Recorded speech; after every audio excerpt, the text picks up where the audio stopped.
address the Senate on the subject of the Keystone XL pipeline, which has been reported to be part of the proposed package that would contain the extension of the payroll tax holiday and the expiring unemployment insurance benefits. There have been some who raised questions about the pipeline and some who've said they object to it being included in the package, but I'd like to just hopefully shed a little light, maybe not so much heat, but a little light on the subject. Coming from a state like mine, which is an energy-producing state, we are very familiar with the oil and gas pipelines and the safety measures that need to be undertaken to keep them safe and to keep them from contaminating the environment. But this is not some sort of alien technology or something that the industry does not have the expertise to deal with in a safe and secure and appropriate manner. The legislation that's being proposed would, in the payroll tax holiday, would require the Secretary of State to issue a presidential permit within 60 days of enactment unless, and this does not take the President out of the equation, it says unless the President publicly determines that this project is not in the national interest. So if for some reason really beyond my comprehension, President Obama were to determine that building this pipeline was not in the public interest, he could, under the terms of this legislation, he could essentially veto it. But once the permit is approved, TransCanada would be able to start construction on parts of the project outside of Nebraska. Now, why outside of Nebraska? As you may recall, Mr. President, a number of people in Nebraska, including their leadership here in the Senate, had concerns about the route of the Trans-Canadian pipeline, the Keystone XL pipeline, within Nebraska itself. But the Nebraska leaders have taken it upon themselves to come up with a new route. They will do so, which will satisfy concerns there about contamination of the aquifer in that state. But the one point I would like to emphasize is that we have been talking a long time since the financial crisis in September of 2008 about what we need to do to get our economy back on track and to create jobs. Indeed, there was a lot of discussion back during the passage of the stimulus that we needed shovel-ready jobs. But as you'll recall, there was a lot of things that went into the stimulus that did not include infrastructure development. And in fact, infrastructure was comprised only a very small fraction of what the spending on the stimulus actually did. But I think it's, first of all, let me just make clear what we're talking about. This chart demonstrates the existing Keystone pipeline. In other words, there's already a Keystone pipeline, but it goes from Alberta in Canada and terminates in Illinois. That's the orange. And so what we're really talking about is an extension, an expansion of the Keystone pipeline, and it terminates in Port Arthur, Texas, and Houston, Texas, where we have a lot of refinery capacity where it can be made into gasoline, jet fuel, and the like. So this is the proposed route, as you can see, of the expansion hooking up in southern Nebraska, Steel City, with the existing pipeline going down to Cushing, Oklahoma, but then the expansion would be down into Texas, into Houston and Port Arthur. This is another, I think, educational document. This actually is the crude oil and refined products pipelines that currently exist in the United States. So lest anybody feel like we're doing something new and novel that's never been done before, let me try to disabuse them of that notion. This is, as you can see, a huge spider's web almost of oil and gas and refined product pipelines throughout the United States. Not surprisingly, you see a lot of them concentrated down in my state in Texas. But importantly, a good portion of that pipeline traffic emanates from our trading partner, our number one trading partner in the world, Canada, a friend and an ally and a safe source of oil and gas down into the United States. And I think some people who perhaps wonder about this pipeline and wonder what it all means, this will help allay any concerns or some concerns they might have that, we're somehow doing something novel or risky or that we haven't done in the past. Pipelines are simply one mode of transporting oil and gas. You can do it other ways. You can put it on a tanker truck and drive it down our highways. I happen to think that this is a better and safer way to do it than loading up a bunch of tanker trucks going down our highways. You could do it through barges, through our inland waterways. But the pipeline is simply the most efficient and safest way of doing it. And of course, as we all know, that these pipelines are by and large buried and more or less unseen.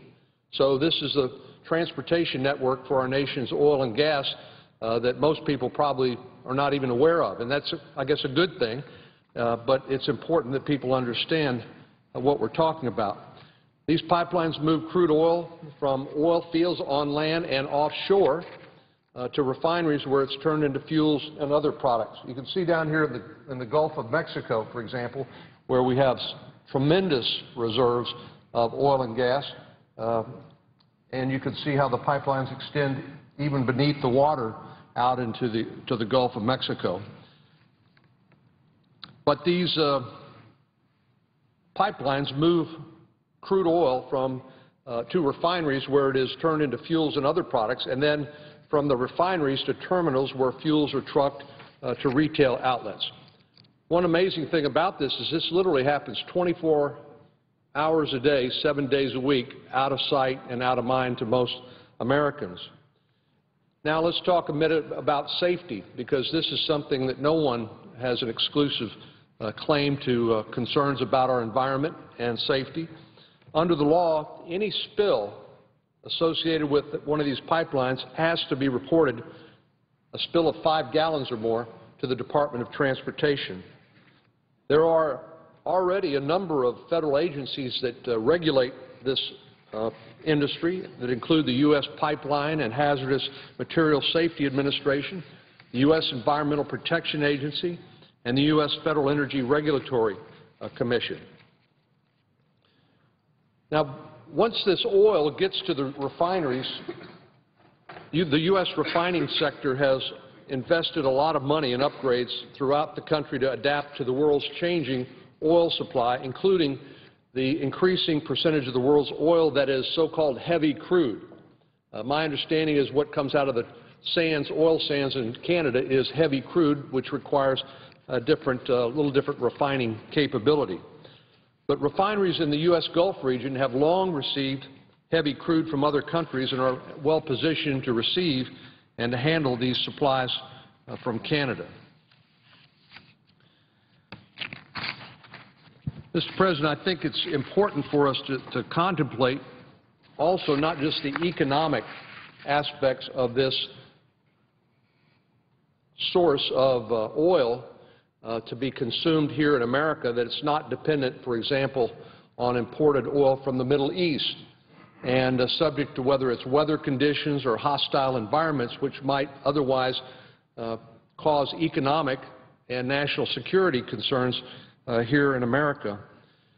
We hear from time to time that Iran, that we know has growing aspirations for regional influence in the Middle East, and now with the end of the America's involvement in the Iraq war, we know that Iran is going to rush in to try to fill some of that vacuum there, and I'm concerned about it.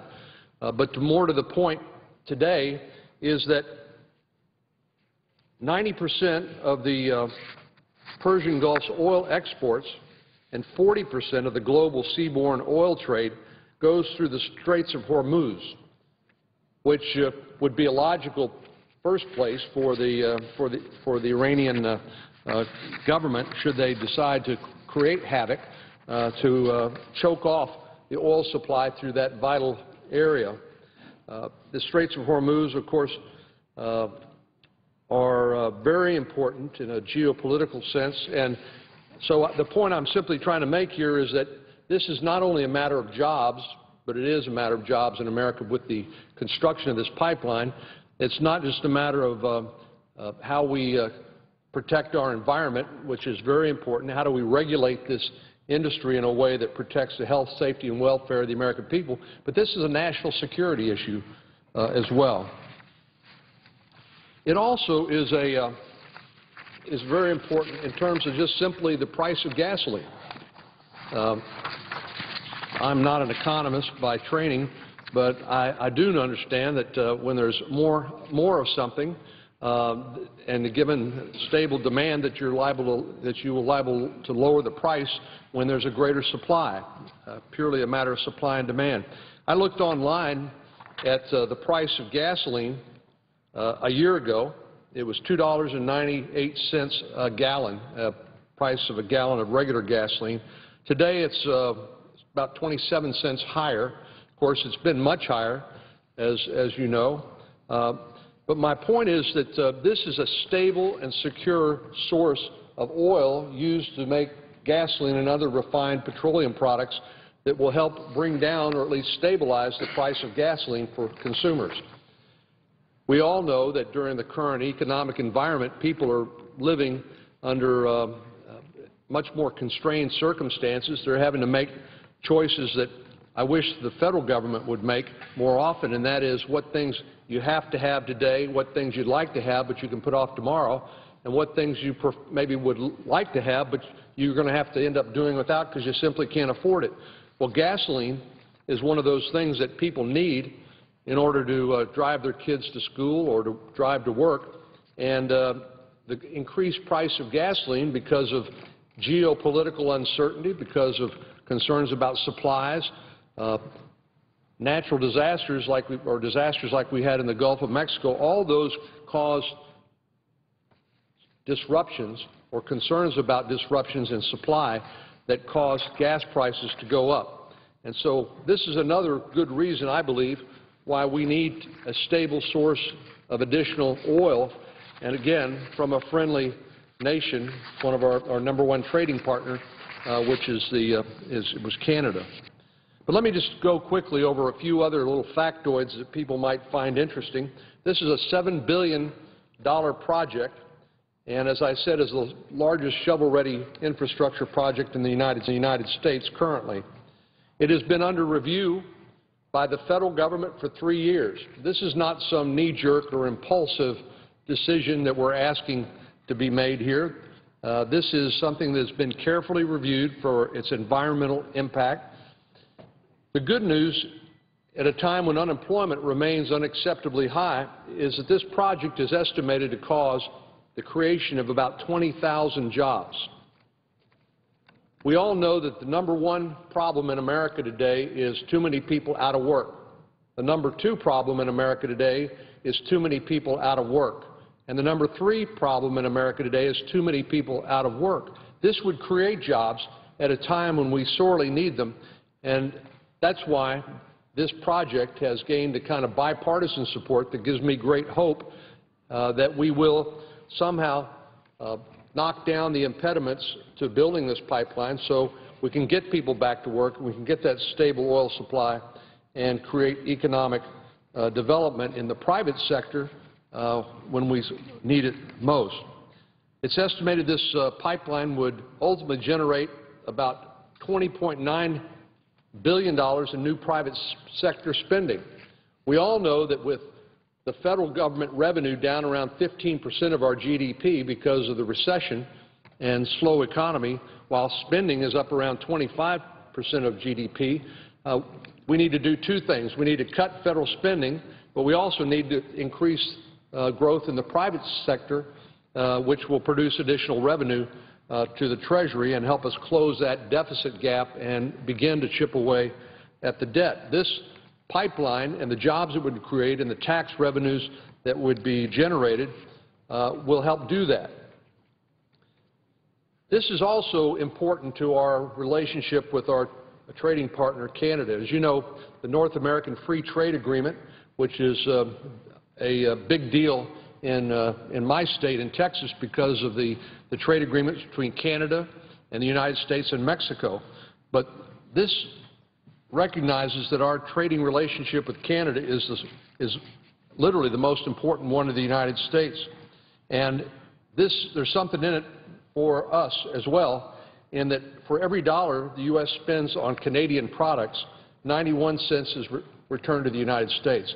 There is a close economic security and relationship between the United States and Canada. This pipeline would also encourage development of additional oil resources in the northern part of the United States. North Dakota currently has, I believe, somewhere on the order of 3 or 4% unemployment. And one reason why it does is because they've discovered, I can get a confirmation out of Senator Hoeven perhaps, but one reason why North Dakota has been booming, in addition to great leadership, has been the fact that the Bakken Formation there has been a source of a huge supply of oil. And, of course, building this pipeline would help further enhance the ability to develop domestic oil and gas resources and put them in the pipeline and get them to the refinery and get them to market. This is one of the big dangers I think we also need to highlight, Mr. President. In a world where we are so interconnected and where there are so many options available to our trading partners like Canada, the fact is, if we don't create this pipeline expansion and markets for these products in the United States, then Canada is going to sell it to China or other parts of the world. May I remind the Senator that we are operating under a 10-minute time limit. The Senator has consumed 17, and there is now another Senator on the floor. I would ask unanimous consent to speak for additional 3 minutes. Without objection. Thank you. So, Mr. President, this is as close to a no-brainer as I think we can identify. But I want to say it also has particular benefits to my state, which I'm honored to represent. TransCanada's direct investment of about $1.6 million in Texas for the construction and development of the pipeline will lead to gains in business activity in the state of Texas on an estimated $2.3 billion in total expenditures and $2 billion in output. The increased economic activity stimulated by the TransCanada's investment in Texas will generate tax receipts during construction of an estimated $41.1 million to the state and $7.7 million to local taxing entities. Once these facilities are completed, they'll have a useful life estimated at not less than 100 years. Using reasonable assumptions regarding valuation and tax rates, these assets are estimated to yield more than $1.1 billion in property taxes to local governments in the state, which are the primary source of funds for public education, among other things. So I recognize the distinguished senator from North Dakota here is on the floor, and I want to yield to him. I appreciate the opportunity to address this issue, but I would point out that this project has strong bipartisan support. And I would just invite my colleagues who perhaps are not as familiar with the importance of this pipeline project to the economy of the United States and job creation, and not aware that this is nothing new. This is something we've done before in a safely and environmentally responsible way, to join us and perhaps reconsider their view so we can get this done and help get 20,000 Americans back to work. I yield the floor.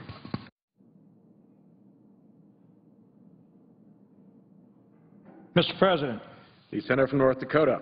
I rise to speak on the subject of the Keystone Pipeline and pleased to follow my esteemed colleague from the great state of Texas. I think it's only appropriate that I follow him, both because of I agree absolutely with his remarks, and I think it shows the importance of this project from North Dakota to Texas, across this country, this is an incredibly important project. So I'm pleased to be here again today to address it. Before I begin, Mr. President, I would like to ask unanimous consent that Russ Evenbo, who is an intern for me, be allowed floor privileges for today. It's his last day, and I'd like to get him on the floor if I could, so I do ask for unanimous consent. Without objection, he shall have privileges of the floor. Thank you, Mr. President. Not only is it nice to welcome him to the floor on his last day, he's done an outstanding job working for me, but he has my chart, so glad that we're able to get him on the floor. The legislation that we've authored on the Keystone Pipeline is included in the House package that provides an extension for the payroll tax cut. And it's very appropriate that it's in that package.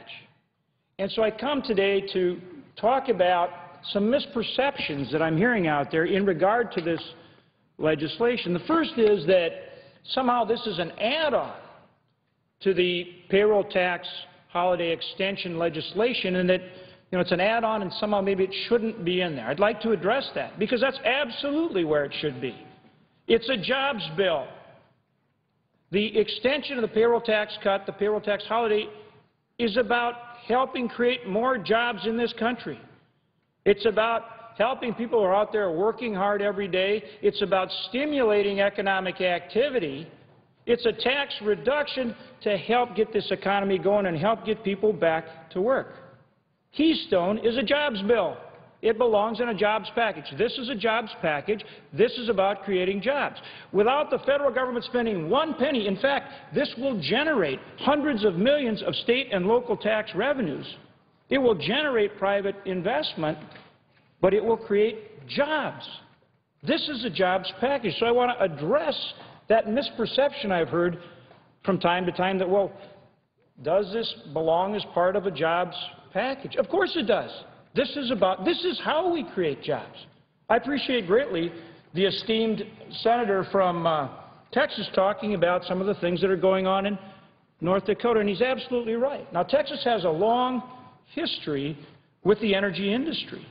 North Dakota is increasingly becoming a stronger and stronger energy player in all types of energy. We have wind, we have hydro, we have biofuels, we have biomass, solar, and we are now the fourth largest oil and gas producing state in the country. And next year we'll be the third largest oil producing state in the country, behind only Alaska and, of course, #1, Texas.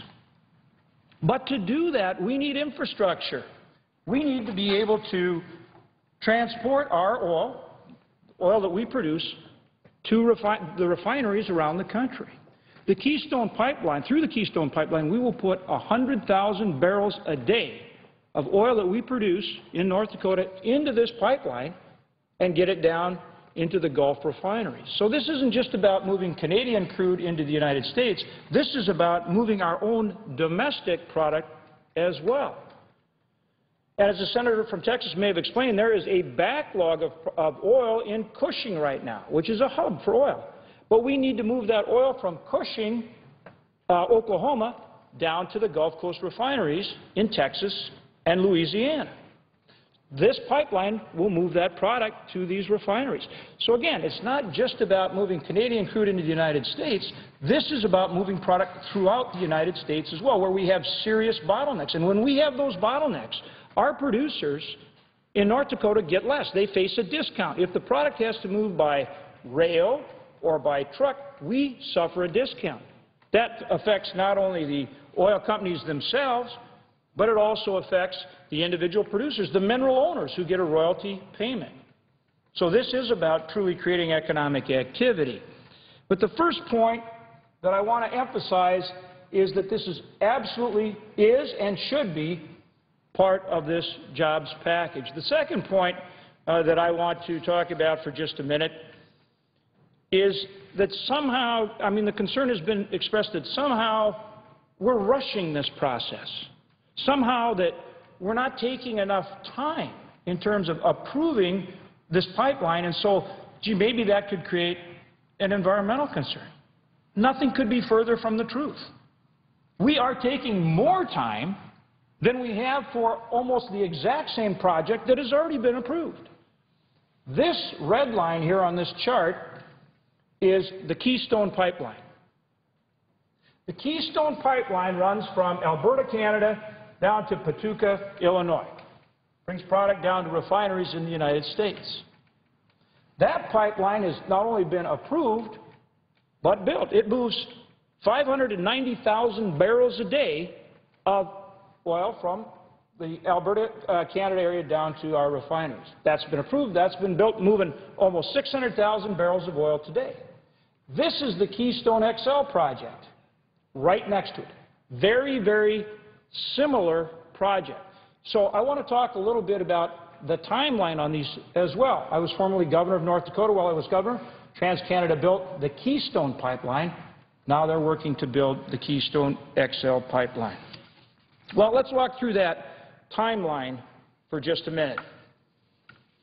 First, let's start with the Keystone Pipeline. That project was initially applied for a permit on April 19, 2006. The final environmental impact statement was issued 2 years later, actually less than 2 years later. It was issued January 11, 2008. So in less than 2 years, this project, very similar, less than 2 years they got a final environmental impact statement, and within 60 days, amazingly enough, within 60 days after that final environmental impact statement, it was signed off and approved by the State Department. It had final approval. All right? So all within a 2-year process for that project. Well, now let's talk about the Keystone XL project. All right? Keystone XL, TransCanada, same company's building it, same company's building this project, both projects. They filed for a State Department presidential permit September 2008. So that's when they filed for their permit. They went through the whole process. They got a final environmental impact statement on August 26, 2011. 2011, 3 years.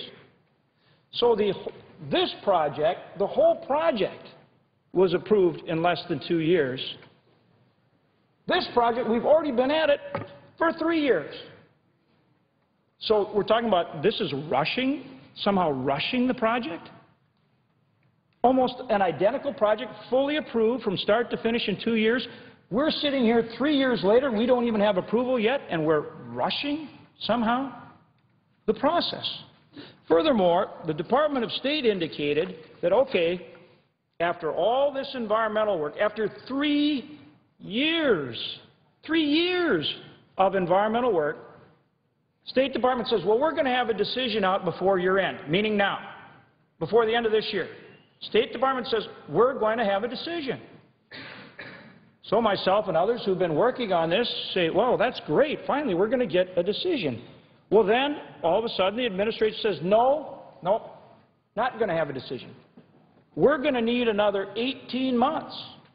We're going to need another 18 months somehow because the route through Nebraska, there's concern about the route through Nebraska. That was the concern. So the state of Nebraska then, let's make sure I got my dates right, the state of Nebraska then said, okay, we are concerned in Nebraska, but we're going to address the problem. We're going to solve the problem. So the state of Nebraska has a special session on November 1st of this year, concluded November 22nd. In their special session, they agreed that they would reroute the Keystone XL pipeline as to the route in Nebraska. The concern was that it went through western Nebraska, what's called the Ogallala Aquifer or the Sandhills region. There's a lot of irrigation there. Even though there's other pipelines there, they said, we don't want it in that part, so we will agree to reroute the pipeline in Nebraska. So all this legislation provides, the legislation that we've written, what it provides, and there's been other bills on this, but the legislation that's included in the House package that we're working to get passed here in the Senate, here's what it says. It says, 60 days after the bill is passed, the President, through the Department of State, has to make a determination on whether or not this project's in the national interest. They don't have to say yes. They can say yes or they can say no, but they have to determine whether it's in the national interest 60 days after the bill is passed. But as to the Nebraska piece, we say Nebraska's Department of Environmental Quality will work with EPA and State Department and take the time they need to reroute in Nebraska, because that was the concern. It doesn't set a timeline on how fast they have to do it. It says you have the time you need to reroute and address the concern that was raised. So this legislation is all about solving the concern that was raised so this project can go forward. It does not set a timeline on it. Again, where's this rush that could somehow create an environmental issue? It's not there. The point is this: if we don't pursue this project, this oil will still be produced. 700,000 barrels a day. 700,000 barrels a day of Canadian crude. It will still be produced. But instead of coming down to our refineries in the United States, instead of creating jobs in the United States, instead of reducing our dependence on oil from the Middle East, the oil's going to China. That pipeline, instead of going south, will go west. The product will be put on oil tankers, and it will go to Chinese refineries. There, in the Chinese refineries, there will be higher emissions, lower environmental standards, so you're going to have more emissions, more environmental impacts. So again, I come back to the point, are we going to create more energy independence for ourselves? Are we going to create more jobs here? Or are we going to send that product to China? Because that's the choice. That's the real choice. Want to deal with reality, real terms? That's the choice we face. Look, this project is about creating jobs. It belongs in a bill that is about creating jobs. This, and I'll wrap up, Mr. President, this legislation is about reducing our dependence on oil from the Middle East. 700,000 barrels a day, not to mention the product that helps my state of North Dakota, Montana, and others move down to our refineries in Texas and Louisiana. And this, with this pipeline, we will have better environmental stewardship, not worse. This is a project that we need to move forward. We have drafted this legislation. We have worked on a bipartisan basis to get legislation that addresses the concerns. It's time to move forward. I urge my colleagues to support the legislation. Thank you, Mr. President. I yield the floor. President. The senator from Vermont is recognized. I wanted to talk on a number of issues, but I would tell my friend from North Dakota I very strongly disagree with him about this Keystone XL pipeline. For those of us who are concerned about global warming and all of the destruction that is currently taking place because of global warming and will increase in years to come, this Keystone XL project is exactly what we should not be doing. But before I get to Keystone, Mr. President, I wanted to suggest that at this particular moment, at the very end of the congressional session, and by the way, Mr. President, before I go further, I should ask unanimous consent that the period for morning business be extended until 7 p.m., with senators permitted to speak for up to 10 minutes each. Without objection. So I was saying, Mr. President, at this moment, before the end of the year's work, it's a strange moment in Congress because you have behind closed doors negotiators from the House and the Senate, Republicans and Democrats, trying to put together large and complicated bills. And the concern that I have, and I speak only for myself, but I think other members in the Senate feel the same way, is that we're suddenly going to be given a fait accompli, a complicated and long bill with many implications, many very important provisions, and then we're asked to vote on it with really not having had much input into the bill or even the ability to digest it fully and know what it means to our constituents. Let me just touch on some of the issues that concern me, and let me also say that what I am going to be referring to are reports in the media. I don't know what will be in the final product. I'm not sure that anybody does. But here is some of what the media is reporting that might be in the payroll holiday tax bill, or what might not be in it, for that matter. One of the issues that I believe very strongly is that at a time when the middle class is disappearing, when poverty is increasing, and when more and more Americans understand that the wealthiest people are doing phenomenally well, and yet their effective tax rate is the lowest in decades, an issue that Warren Buffett keeps reminding us about, that it is almost definitely going to be the case that while we continue to cut programs or raise revenue from the middle class and working families, the wealthiest people in this country will continue to avoid paying any more in taxes. So we have a situation where the effective tax rates on the wealthiest people in this country is the lowest in decades, and yet once again, as we talk about deficit reduction, we're going to cut this program, we're going to cut that program, and yet the wealthy millionaires and billionaires are not going to be asked to pay one nickel more in taxes. I think that that is wrong, and people should understand that in all likelihood that is exactly what will happen again. Furthermore, we have major corporations, companies on Wall Street, oil companies, who in recent years have made billions of dollars in profit and yet have, in some cases, believe it or not paid one nickel in federal corporate income tax because of a wide variety of loopholes. We have a situation where we're losing tens and tens of billions of dollars, $100 billion a year, because of all kinds of tax havens which exist in the Cayman Islands, Bermuda, other countries. Large corporations, wealthy individuals can shelter their money, not pay taxes, and then the result is revenue declines in the United States, and my friends in the Republican Party suggest cut this, cut that, go after Social Security, go after Medicare, go after Medicaid, go after education, go after environmental protection, and yet, once again, wealthiest people in this country will not pay a nickel more in taxes. Large corporations will continue to enjoy huge tax loopholes.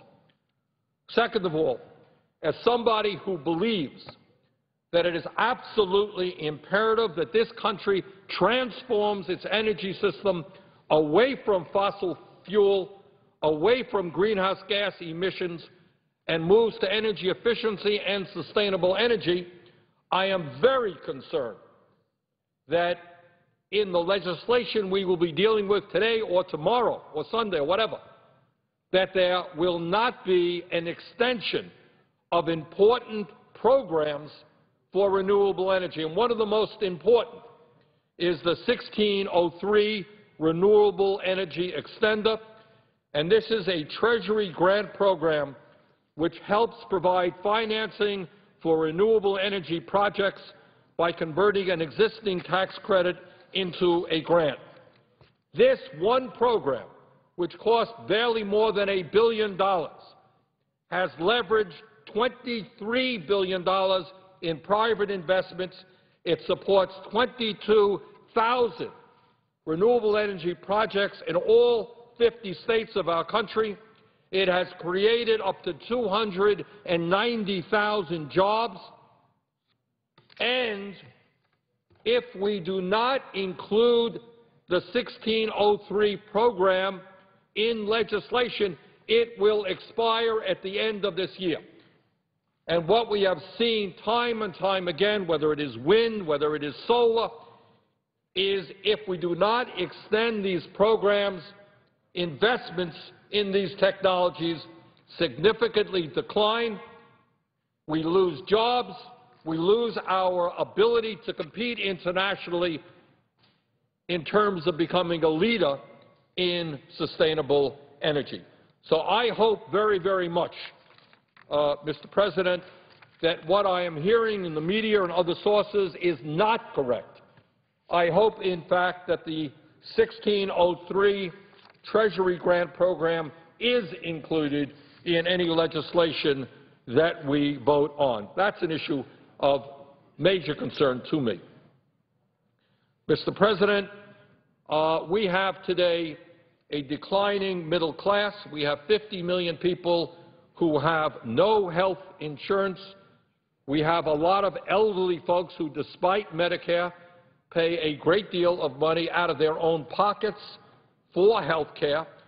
And what I am hearing, again, I don't know what will be in the final package, but what some media reports suggest is that there are proposals out there to increase Medicare income-related premiums by 15%, starting in 2017. And also that there are some ideas out there which would decrease the income at which beneficiaries pay these income-related premiums to $80,000 for an individual and $160,000 for a couple. What this would mean is that older people will have to pay more for health care. In some cases, they just can't afford to do that, and I hope very much that that does not happen. When we talk about Medicare in this country, we have got to talk about the overall health care crisis, which is not only that 50 million people are uninsured, it is not only that health care costs for all health insurance companies are soaring, or virtually all of them, but we have to ask why it is that in the United States of America we end up spending almost twice as much per capita on health care as do the people of any other country. Just yesterday in my office I had a member of the Australian Parliament. In Australia, all people have health care as a right. Prescription drug coverage is largely covered by the government. Their costs for prescription drugs are much lower because their national health care program negotiates prices with the drug companies. Yet in our country, the situation is very, very different. So what we want to do is not ask middle-income people to be paying more for their health care at a time when many of them are paying already more than they can afford. So the changes in Medicare, which I have been reading about, is something that concerns me very much. There's another area out there which I think will have profound implications for our economy. The House Republican leadership passed a bill recently as part of this conference negotiations going on now to slash unemployment insurance in half and cut up to 40 weeks of unemployment benefits. If this legislation were to become law, and I certainly hope it will not, it could lead to the loss of 140,000 jobs and hundreds of thousands of unemployed workers who lost their jobs through no fault of their own, losing their benefits. So here we have a situation where, in real terms, 25 million Americans are unemployed or underemployed. Long-term unemployment is the longest on record. We have more people who are experiencing long-term unemployment than in any time that we can remember. And the solution that our Republican friends want to bring about, after fighting to make sure that millionaires and billionaires are not asked to pay more in taxes, is to slash unemployment insurance in a very significant way. Now, there's another issue dealing with employment above and beyond unemployment insurance, and that is that the House Republican bill, the ideas that they are bringing into the conference, would freeze federal employees' pay through 2015 and over a period of years reduce the civilian workforce by 10%, cutting some 200,000 decent-paying jobs. Now, let's be clear. For federal employees, there has already been a freeze, pay and freeze, for the last 2 years. Those are the nurses in our Veterans Administration hospital. Those are people who are making $30,000, $40,000 a year. There is now a proposal to once again extend the freeze to them. This is a real cut in real wages because inflation is going up for our federal employees. But what concerns me equally is not only the impact that this freeze would have on federal employees, it really sends a signal to every employer in America who says, well, yeah, I know you guys haven't gotten a wage increase in a number of years. I know that I've asked you to pay more for health insurance. Yeah, we've cut back on your pensions. But guess what? In Washington, the Congress says they're going to once again, for the third year, freeze federal pay. And in fact, they're going to ask federal employees to pay more for their pensions, which means a cut for many federal employees. Well, if the federal government can do it, says private employers all over America, so can we. One of the points President Obama has been making and why he has fought for a middle-class tax cut is that he wants to put more money into the hands of working families. I understand that. I agree with that concept. But what is the sense of providing tax breaks for the middle class on one hand, the concept of which I support? I would ask unanimous consent for 2 more minutes. Without objection. What is the sense, on one hand, saying we need to put money into the hands of the middle class through a tax cut, and on the other hand, send a green light to employers all over this country who will now look at the federal government and say to their employees, hey, federal government has frozen wages for a third year, cut back on pension programs, and we are going to do that as well. Lastly, but not least, for whatever reason, my Republican colleagues in the House have put into this mix of a payroll tax holiday a demand that the Keystone XL tar sands project be completed, that the President be forced, as I understand it, to make a decision on this within the next several months. The reality is, Mr. President, that among many other factors, the Inspector General of the State Department is currently investigating whether or not the State Department acted inappropriately in appointing a particular company to do the environmental study, which, amazingly enough, given the fact that I think they had a conflict of interest, ended up in a very positive light. So the Inspector General is now looking at a conflict of interest issue in terms of the environmental study, which will take a bit of time. Furthermore, I think many of us understand that at a time when greenhouse gas emissions are rising rapidly in this country and all over the world, at a time when virtually the entire scientific community tells us that global warming is an enormously significant problem for the future of our planet, at a time when we're seeing increased floods and droughts and extreme weather disturbances, anyone who has studied the issue understands that in terms of global warming, the Keystone XL tar sands pipeline is a very, very dangerous project. Producing energy-intensive tar sands oil emits 82% more carbon pollution that contributes to global warming than conventional oil, according to the EPA. Refining, okay. With that, Mr. President, let me conclude, but just suggest that I think we need to be discussing publicly some of the issues that we may be voting on in a very short period of time. With that, Mr. President, I would yield the floor.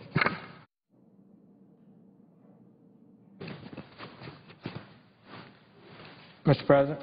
The distinguished senator from Alabama. Mr. President, we'll be voting, I understand, on 3 pieces of legislation from the House.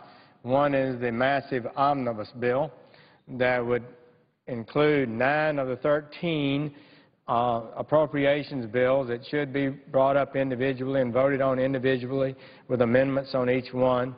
They've all been cobbled together now at the end of the year in one giant omnibus bill with only a few hours for us to review the contents of that massive enterprise. In addition, there will be a vote to offset certain emergency expenditures. In other words, pay for these new expenditures with savings elsewhere in the government rather than borrow the money for it, add to our debt for it. And a third vote will be, in effect, to fund this, appropriate the money that would be so offset or spend it by borrowing it if it's not offset. I would just share to my colleagues one particular thing, and my presiding officer, Senator Whitehouse, is on the Budget Committee, and our staff has looked at that and looked at these budget numbers. And I would just advise my colleagues that they should, I believe, vote to offset this additional expenditure. And this is the reason.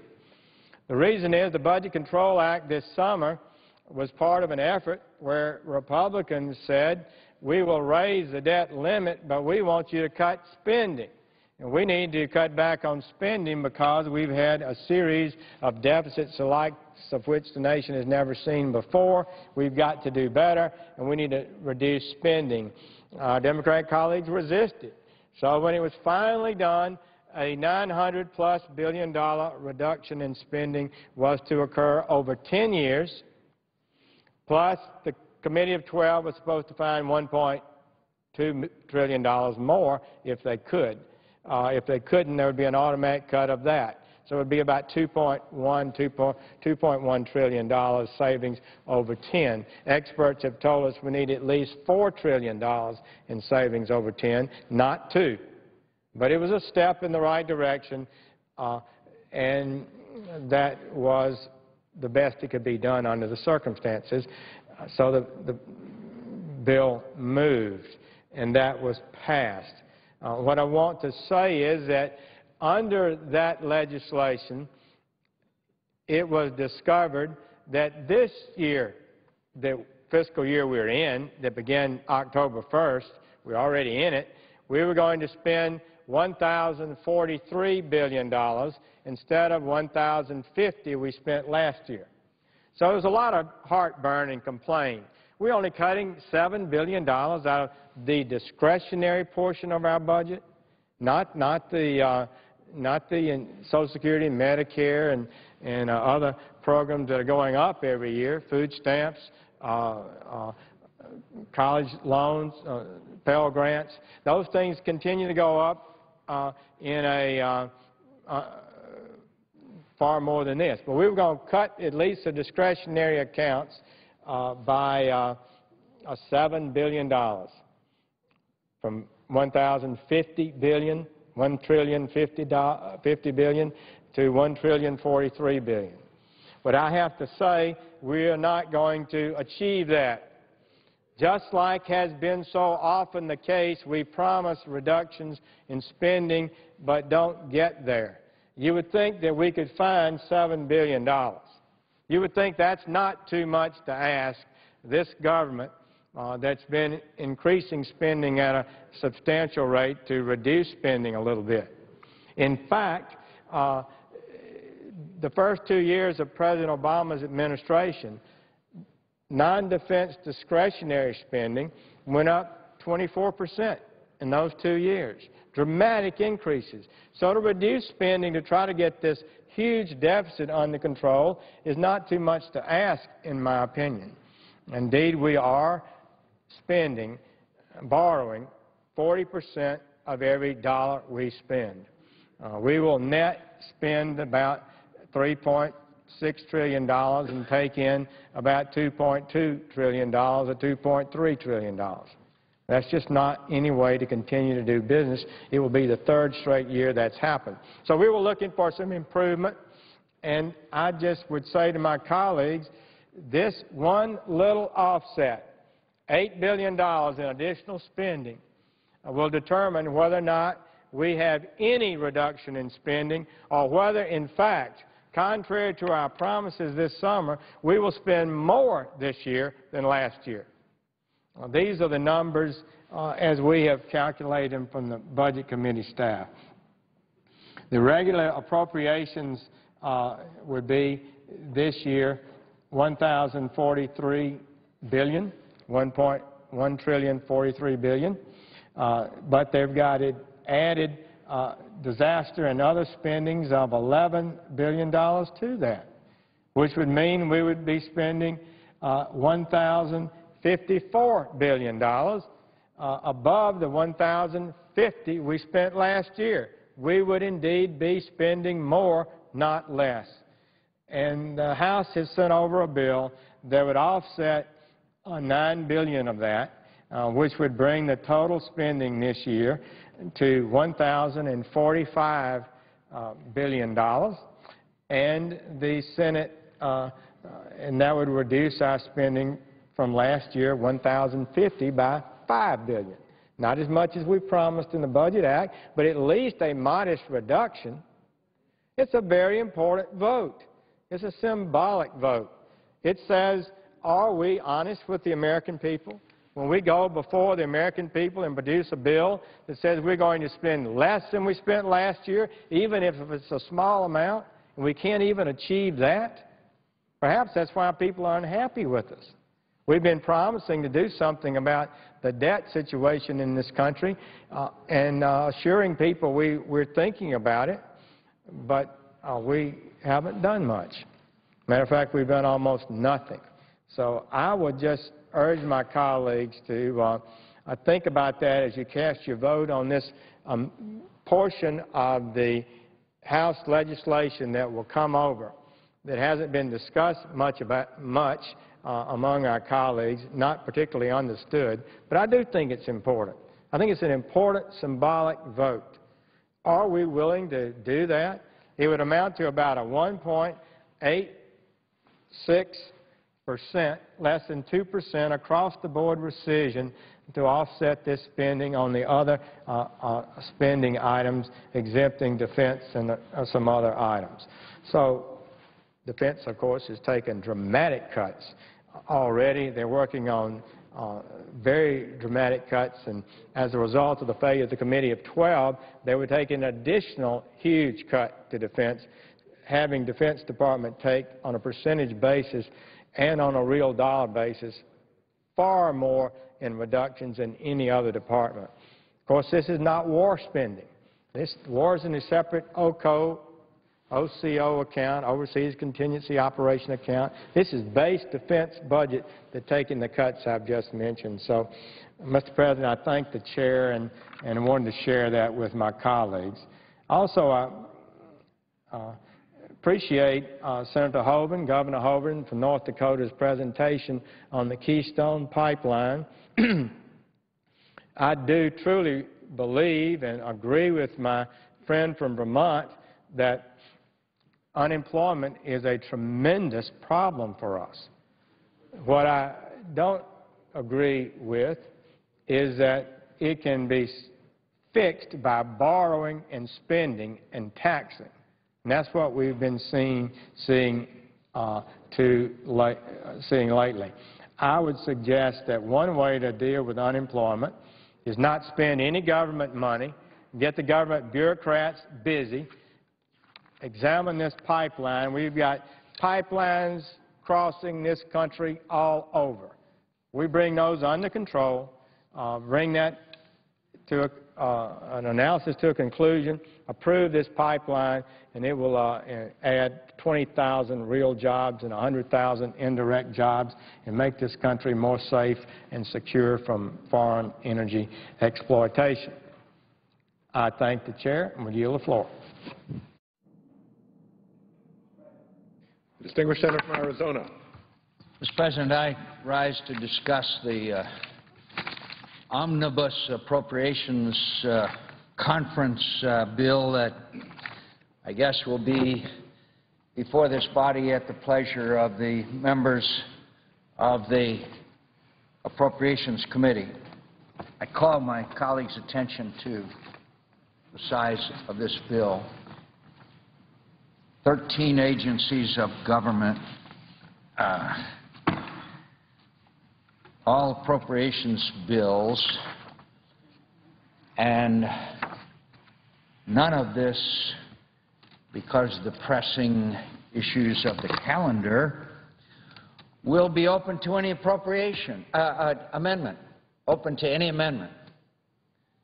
Not an amendment. Of all of these functions of government and a cost of, in this particular bill, $915 billion. If you add, these are 9 appropriations bills of the 12. 9 of the 12 appropriations bills contained here, $915 billion that we will probably be considering, and because of the fact that we all have to get out of town, which I'm one of those, we will have a vote sometime tomorrow, and we will be able to tell our constituents that we have completed our task, perhaps for the year, at least as far as funding the government to continue, as we threaten to do, as we seem to do now every year, although I'm not sure that people are as frightened as they used to be. Now, this bill before me is 1,924 pages long.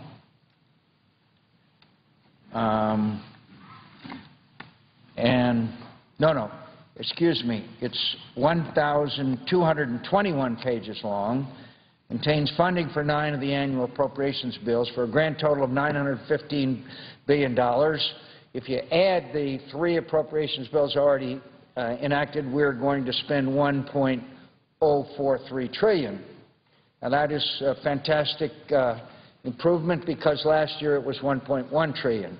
So I'm glad that our constituents, who we promised when some of us like me in 2010 ran for re-election and said we'd get this $15 trillion debt under control, and we'd go back to Washington and eliminate the reckless and out-of-control spending, I'm sure they'll be pleased to know that instead of $1.1 trillion, we are now down to $1.43 trillion, a reduction of approximately 5%. You can get a better deal than that at the Macy's Christmas sale. And, of course, not to forget the earmarks. Mr. President, I ask unanimous consent to speak for as long as I may consume.